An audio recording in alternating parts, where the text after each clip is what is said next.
নমস্কার, আমি রানী চ্যাটার্জি। আপনাদেরকে স্বাগত জানাচ্ছি ক্রাইম চক্রের একটা নতুন এপিসোডে, একটা নতুন ঘটনার সঙ্গে।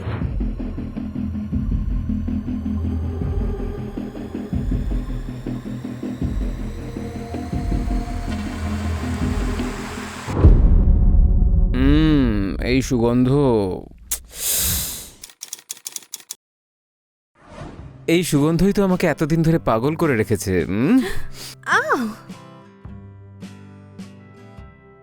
ছাড়ো না, কষ্ট হচ্ছে তো। আচ্ছা, ভালোবাসাতে একটু কষ্ট সহ্য করতেই হয়। After all I am your husband. কি ঠিক কিনা? আমার এটুকু অধিকার আছে নিশ্চয় তোমার ওপর। ভালোবাসা তো ধীরে সুস্থেও হয়। আমি ওইসব ধীরে সুস্থে প্রেম করতে পারি না। যখনই তুমি দেখি আমার ইচ্ছা হয় খেয়ে ফেলি তোমাকে। শ্বশুর শাশুড়ির জন্য জল খাবার বানাতে হবে, তো লেট হয়ে যাচ্ছে। আরে ওরা তো গেছে মন্দিরে, ফিরতে ওদের অনেক সময় লাগবে। ওদের খাবারের আগে আমার খাবারটা তো হয়ে যাক।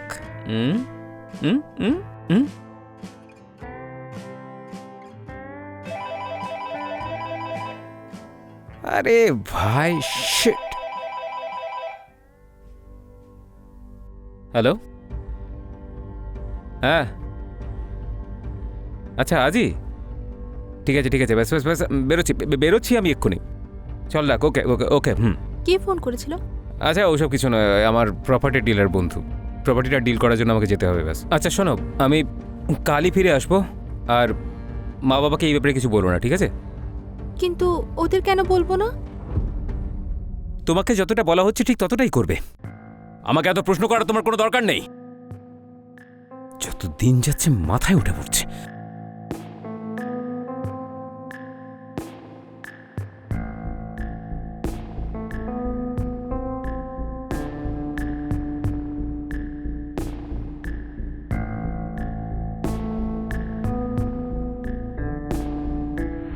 মহিলাদের জীবন সবসময় তার স্বামী এবং শ্বশুরবাড়ির লোকেদের সেবা করতে গিয়ে কেটে যায়।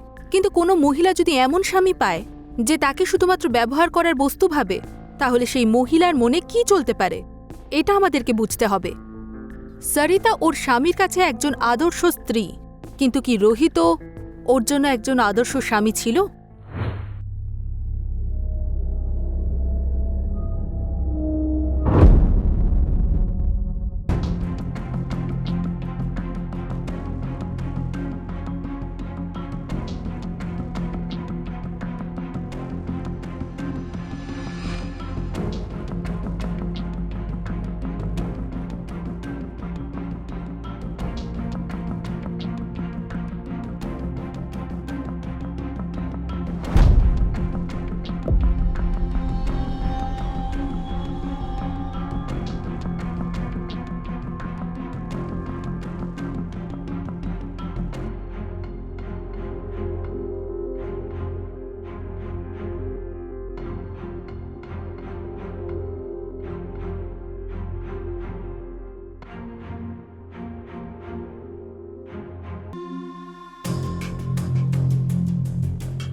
হ্যালো। হ্যালো। হ্যাঁ, পৌঁছে গেছো? হ্যাঁ, সে তো কখন পৌঁছে গেছি। মা বাবা কোথায়? ওরা নিজেদের রুমে ঘুমিয়ে পড়েছে। আমি ওষুধও দিয়ে দিয়েছি। আমারও মাথা যন্ত্রণা করছে। ওষুধ খেয়ে এবার আমিও ঘুমোবো, ঠিক আছে? আচ্ছা ঠিক আছে, তুমিও শুয়ে পড়ো। Good night.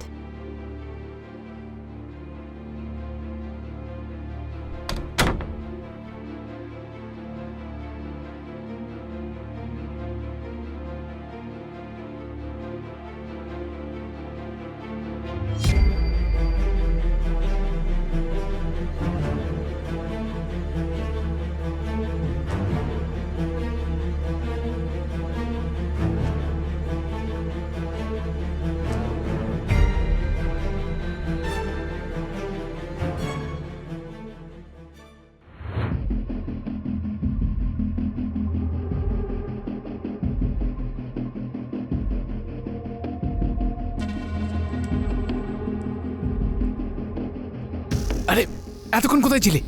আরে আমি ওর উপর নজর রাখছিলাম। আচ্ছা মনে হচ্ছে ওষুধ খেয়ে ঘুমিয়ে পড়েছে। আচ্ছা। এবার আমরা নিশ্চিন্তে আমাদের কাজটা করতে পারি। হ্যাঁ হ্যাঁ, চল চল চল চল চল চল। চল।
কারা তোমরা?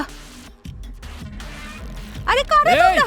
কাছে এলে না মাথা ফাটিয়ে দেবো। চল চল চল চল চল চল।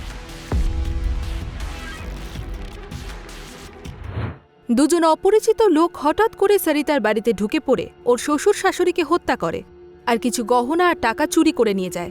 কি হয়েছে আমাদের এই সমাজের? চুরি, ডাকাতি, হত্যা করা এসব যেন সাধারণ ব্যাপার হয়ে গেছে। খবর কাগজ পড়লেই কোনো না কোনো ভয়ঙ্কর খবর চোখের সামনে ভেসে ওঠে। সরিতার শ্বশুর শাশুড়িকে শুধুমাত্র ডাকাতির জন্য মারা হয়েছে, নাকি এর পিছনে অন্য কারণ আছে? মা, বাবা, সরিতা, কি হয়েছে? কি হয়েছে মা বাবার? সবকিছু ঠিক আছে তো? সবাই কোথায়? আরে বলো। আপনি কি মিস্টার রোহিত? হ্যাঁ রোহিত বাবু, আমরা আপনার মা বাবার মৃত্যুর কারণে খুবই দুঃখিত। এসব কি বলছেন? না দেখুন, আমরা ওনাদের ডেড বডিগুলোকে পোস্টমর্টমের জন্য পাঠিয়ে দিয়েছি। Dead body? না না, কিছুতেই হতে পারে না।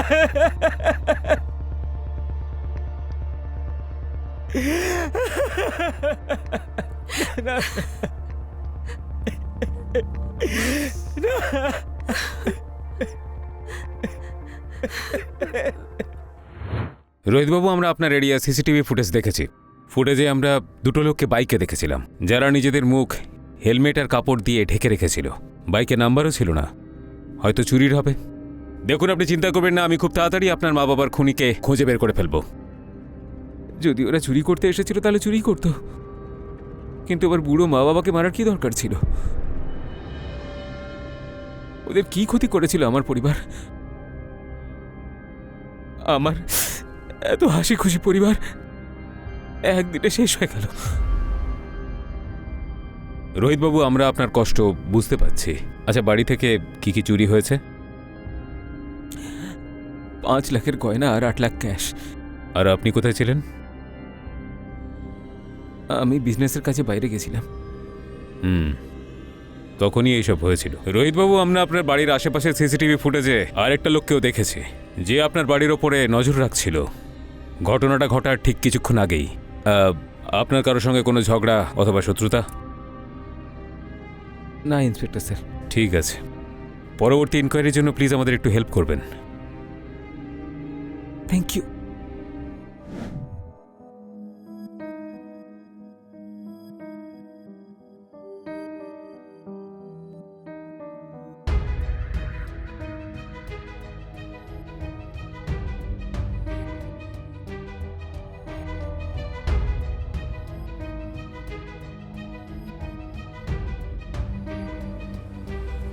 ও কে ছিল?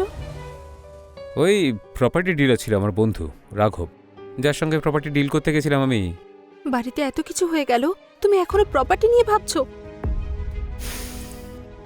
আচ্ছা শোনো, পুলিশ ফোন করেছিল, কিছু জিজ্ঞাসাবাদ করতে চায়, তাই বাড়িতে আসছে।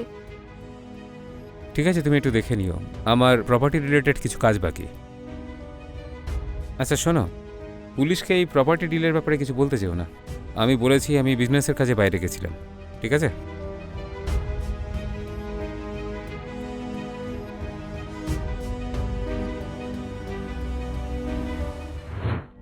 যার পিতামাতাকে হত্যা করা হয়েছে সেই ছেলে এখনও প্রপার্টি ডিল নিয়ে চিন্তিত।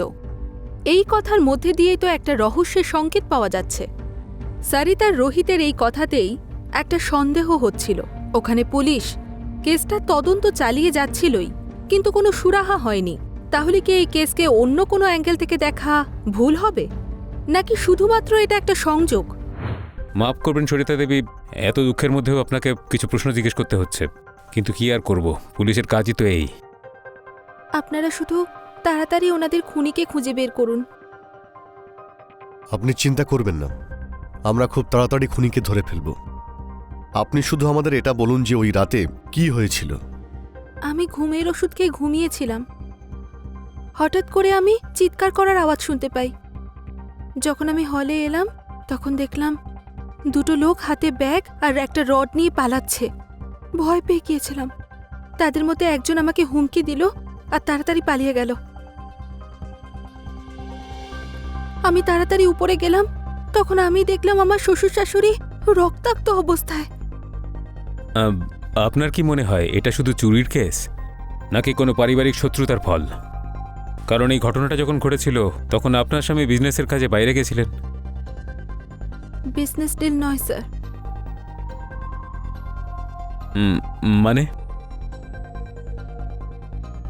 আমার হাজবেন্ড এই কথাটা কাউকে বলতে বারণ করেছিল। আর আমার শ্বশুর শাশুড়ি মা।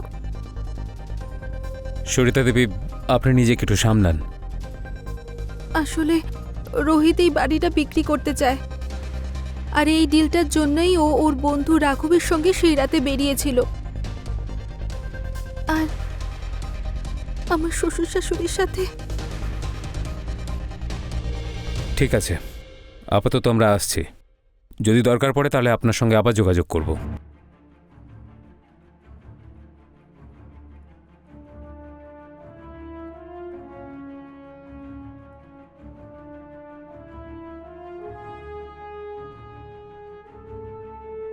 কিন্তু এবার আমার এই কেসটা একটু ঘাঁটা মনে হচ্ছে। একটা কাজ করো, রোহিতের ওই রাতে লোকেশন ডিটেলস বের করো। আপাতত এই বাড়িটা তল্লাশি করা যাক। আর ওই রাঘব, ওকেও জিজ্ঞাসাবাদ করতে হবে। Okay sir. চলো। হ্যাঁ হ্যাঁ, নো ওয়ারিজ, ওকে জাস্ট আমার উপরে ছেড়ে দাও।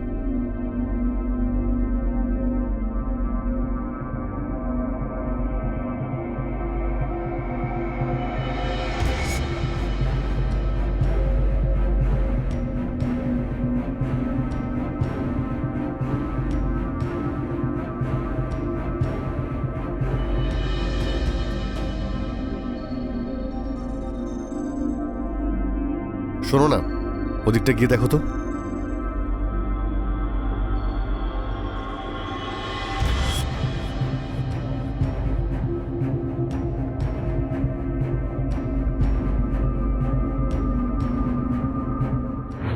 রাঘব কিছুদিনের জন্য বাইরে গিয়েছিল, সেই জন্য পুলিশের হাতেও ধরা পড়েনি। কিন্তু রোহিতের মাথায় আসলে চলছিলটা কি? তাহলে সত্যি কি রোহিত নিজের বাবা মাকে খুন করিয়েছিল? ওই যে কথাই বলে না, ধন দৌলত সম্পত্তির জন্য মানুষ যা কিছু করতে পারে। বিষয়টা তো এখানে প্রপার্টি নিয়ে।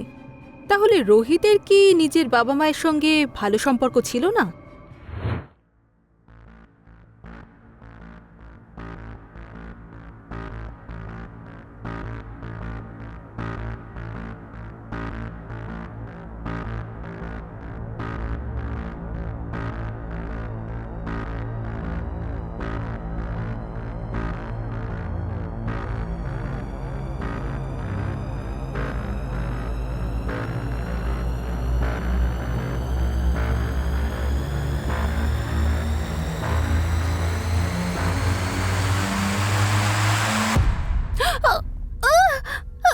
নেশা করে এসেছো, ছাড়ো আমাকে।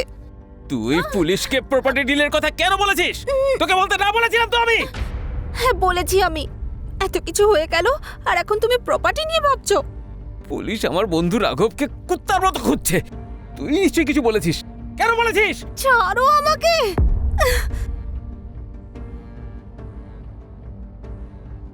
আমি থাকতে চাই না এখানে। এখানে থাকার মতো আর কিছু বেঁচে নেই।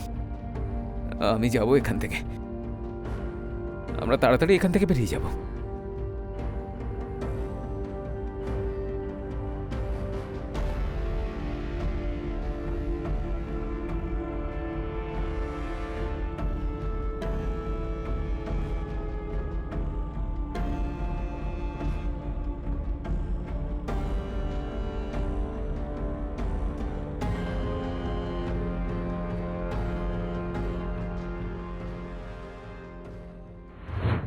রোহিতের ব্যবহার সরিতার কাছে ধীরে ধীরে খুবই বিপজ্জনক হয়ে উঠছিল। তাহলে রোহিতের ব্যবহার কি ওর বাবা মায়ের কাছেও একই রকম ছিল? পুলিশ তাদের তদন্ত চালিয়েই যাচ্ছিল, কিন্তু সুরাহা কিছুই হচ্ছিল না। তাহলে কি সত্যি এই ঘটনাটা একটা ডাকাতির ছিল আর রোহিতের এতে কোনো হাত ছিল না? আমরা কি দুটো আলাদা ঘটনাকে জোড়ার চেষ্টা করছি? যদি রোহিত কিছু নাই করে থাকে তাহলে রাঘবকে পাওয়া যাচ্ছে না কেন? রোহিত তার বাবা মায়ের সঙ্গে কথা বলেও তো প্রপার্টি বিক্রি করতে পারত। বিষয়টা ভাবার। তাহলে কি ওর বাবা মা ওর বিরুদ্ধে ছিল? সরিতা কি এই বাড়ির কোনো রহস্য জানত, যার জন্য রোহিতের ব্যবহার দিন দিন খারাপ হচ্ছিল? নাকি রোহিতের আচরণ প্রথম থেকে এরকমই? চলুন দেখা যাক। স্যার, রোহিতের লোকেশন ডিটেলস পেয়ে গেছি। ওই রাতে ও এখানে ছিল না, কিন্তু স্যার কিন্তু কি? স্যার আমাদের এক কনস্টেবল রোহিতের বাড়ি থেকে একটা সিম কার্ড পেয়েছিল। আমি ডিটেলস চেয়ে পাঠিয়েছি, এক্ষুনি চলে আসবে। আর স্যার এই রাঘব আমাদের কাস্টাডিতে আছে। তাহলে আর দেরি কিসের? চলো ওর একটু খাতির করা যাক। স্যার আপনি আমাকে কেন মারছেন? আমি কি করেছি? মার্ডার করে ফেরার হয়ে গেছিস, আবার জিজ্ঞেস করছিস কি করেছিস? মার্ডার? স্যার আমি একজন সাধারণ প্রপার্টি ডিলার। বাড়ি কেনা বেচা করা, লোকেদের বাড়ি ভাড়া খুঁজে দেওয়া, এটাই আমার কাজ স্যার। আমি কাউকে কেন খুন করব? রোহিতের বাবা মাকে কেন খুন করেছিস তুই? স্যার রোহিত আমার অনেক পুরনো বন্ধু। ওর সব সুখে দুঃখে আমি ওর সঙ্গে থাকি। সেই জন্য মার্ডারে ওকে সঙ্গ দিয়েছিস? স্যার যখন এই ঘটনাটা ঘটেছিল সেই সময় রোহিত আর আমি শহরের বাইরে ছিলাম। তাহলে হয়তো অন্য কাউকে দিয়ে কাজটা তোরা করিয়েছিস। স্যার ওর বাবা মাকে আমি কেন খুন করব? কি পাবো আমি? কারণ রোহিত ওর মা বাবার ওই প্রপার্টি আর তোর চুরি করা জুয়েলারি আর ক্যাশ, আর এটাও হতে পারে যে রোহিত তোকে টাকাও দিয়েছে এই কাজের জন্য। স্যার আমি নির্দোষ স্যার, আমি সত্যি বলছি আমি নির্দোষ। তাহলে এতদিন ধরে কোথায় ছিলি? স্যার আমি রোহিতের কাজেই তো বাইরে গিয়েছিলাম। ও আমাকে বলল যে ওর যে প্রপার্টিটা ডিল হয়েছে তাই ওর বায়ারকে গিয়ে সমস্ত পেপার ক্লিয়ার করে দিয়ে আসতে। আর তাছাড়া এই প্রপার্টিটা যেহেতু ওর বাবা মায়ের নামে ছিল সেই জন্যে ট্রান্সফারের পেপারগুলো আমি ক্লিয়ার করে দিয়েছিলাম। সেই জন্যই আমি বাইরে গিয়েছিলাম, কারণ এই বায়ার শহর থেকে দূরে থাকেন স্যার। সেই জন্য আমাকে ওখানে যেতে হয়েছিল। হ্যাঁ কাজটা একটু বেশি ছিল, সেই জন্য অনেকদিন সময় লেগে যায় স্যার। আর রোহিত এই প্রপার্টি কেন বিক্রি করতে চাইছিল? জানি না স্যার। ওর বাবা মাও এই প্রপার্টির জন্য আমাকে ফোন করেছিলেন। হ্যাঁ ওনারা এই প্রপার্টি বিক্রি করে গ্রামে শিফট হতে চেয়েছিলেন, কিন্তু রোহিত এতে রাজি ছিল না। ও তো অন্য শহরে শিফট হতে চেয়েছিল ওর বিজনেস করার জন্যে। তার মানে হলো এই মার্ডারের পিছনে রোহিতের হাত আছে? সেটা আমি বলতে পারবো না। রোহিত তো কাউকে কোনোদিন কিছু বলেও না।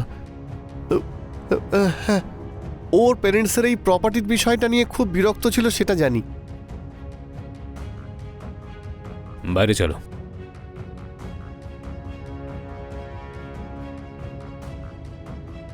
আমার মনে হচ্ছে রোহিতই এই ঘটনাটা ঘটিয়েছে, কারণ এই প্রপার্টির অ্যাঙ্গেল ওর দিকে ইঙ্গিত দেখাচ্ছে। স্যার আমাদের তো পোক্ত প্রমাণ জোগাড় করতে হবে। স্যার যে সিমটা আমরা পেয়েছি, দেখা যাক সেটা দিয়ে কিছু জানা যায় কিনা।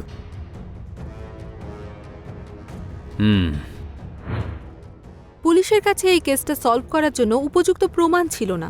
যদি এই কেসটা ডাকাতিরই হয়ে থাকে তাহলে এই রোহিতের নিজের বাবা মার প্রতি বিরোধী মনোভাব অন্যদিকে কেন ইশারা করছে? তাহলে কি সত্যি আমরা এমন সমাজে রয়েছি যেখানে একজন সন্তান নিজের বাবা মায়ের সারা জীবনের জমানো সম্পদকে হাতিয়ে নেওয়ার জন্য মেরে ফেলতে পারে? আসলে তো এটা কলিযুগ, তাই কিছুই বলা যাচ্ছে না। জয় হিন্দ স্যার। স্যার ওই সিমের ডিটেলস এসে গেছে। আপনার সন্দেহ একদম সঠিক। স্যার এটা কোনো লুটপাটের কেস নয়, লুটপাটের অ্যাঙ্গেল দেখানো হয়েছে। যেদিন মার্ডার হয়েছিল সেই দিন এই নাম্বারে 56 বার অন্য নাম্বার থেকে ফোন এসেছিল। তার ডিটেলসও আমি চেয়ে পাঠিয়েছি। স্যার এখন তার কারেন্ট লোকেশন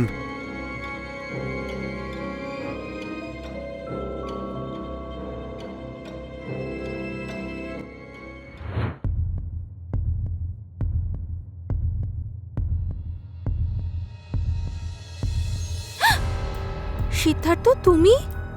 হ্যাঁ,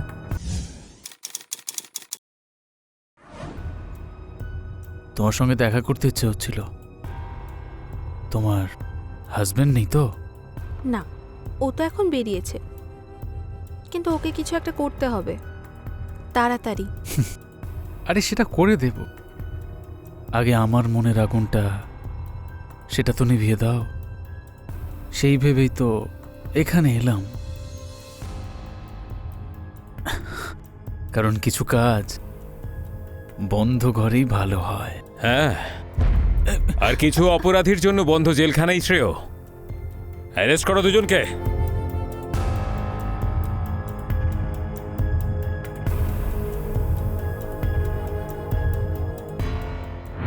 পুলিশ যে সিমের ডিটেলস বের করেছিল তাতে মার্ডারের জন্য সেদিন 56 বার সরিতা এবং সিদ্ধার্থ কথা বলেছিল।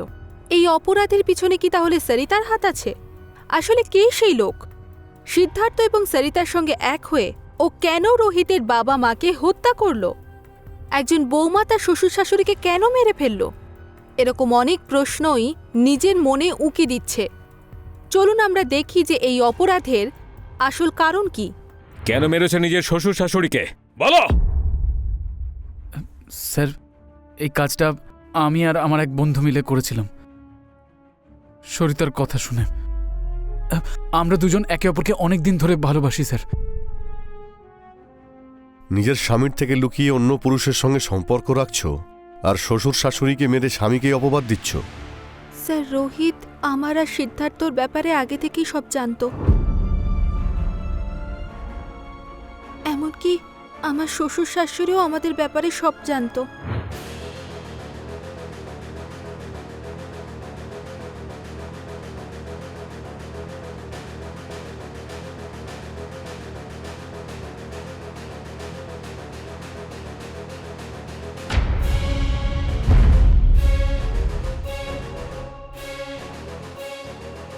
তোকে কতবার বলেছি তুই আমার বউয়ের থেকে দূরে থাকবি?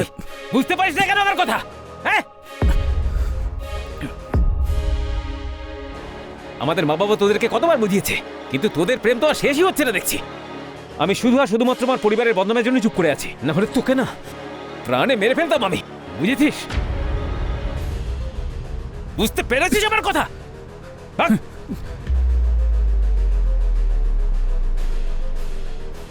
আর তুমি কি বুঝতে পারছো না কথাটা? হ্যাঁ, পারছো না বুঝতে? তুমি এইভাবে শুধরোবে না।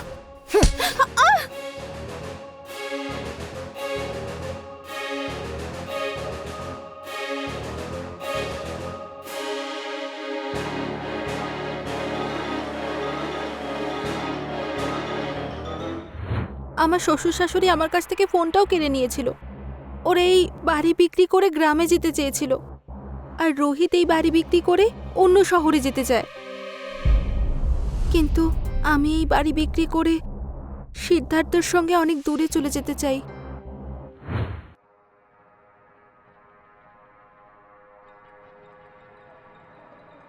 কি হলো?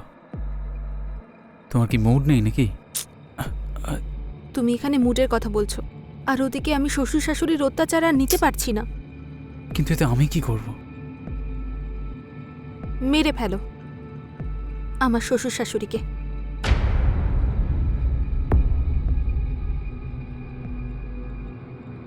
কি? তুমি কি পাগল হয়ে গেছো নাকি? আমাকে জেলে পাঠাতে চাও তুমি? আমি জানি না, কিন্তু কিছু তো করো। আর এতে কি বা হবে? তোমার হাজবেন্ড আছে, ওকেও তো মারতে হবে। না, তুমি ওর জন্য টেনশন করো না। আমি ওকে ফাঁসিয়ে বাড়িটা নিজের নামে করে নেব, তারপরেই বাড়ি বিক্রি করে আমরা শান্তিতে জীবন কাটাবো।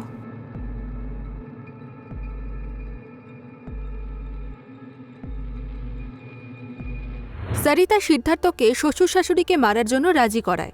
দুজনে মিলে প্ল্যান করে যে শ্বশুর শাশুড়িকে রাস্তা থেকে সরিয়ে দিয়ে সরিতা রোহিতকে ফাঁসিয়ে রোহিতের ফ্যামিলির প্রপার্টি বিক্রি করে দিয়ে সিদ্ধার্থর সঙ্গে বাকি জীবনটা কাটাবে। এই প্ল্যানটা সফল করার জন্য সিদ্ধার্থ সরিতাকে একটা সিম দিয়েছিল আর পুরো ঘটনাকে ডাকাতির মতন করে দেখায়। কিন্তু সরিতা সিমটা লুকোতে ভুলে গিয়েছিল, যার সূত্র ধরেই পুলিশ সিদ্ধার্থকে ধরে ফেলে। আইনকে এত দুর্বল কখনো ভাবতে যাবেন না যে আপনার যা ইচ্ছে তাই করবেন আপনি, আর আইনের হাত থেকে বেঁচে যাবেন। এবার জেলের হাওয়া খাওয়ার জন্য তৈরি হয়ে যাও তোমরা দুজন।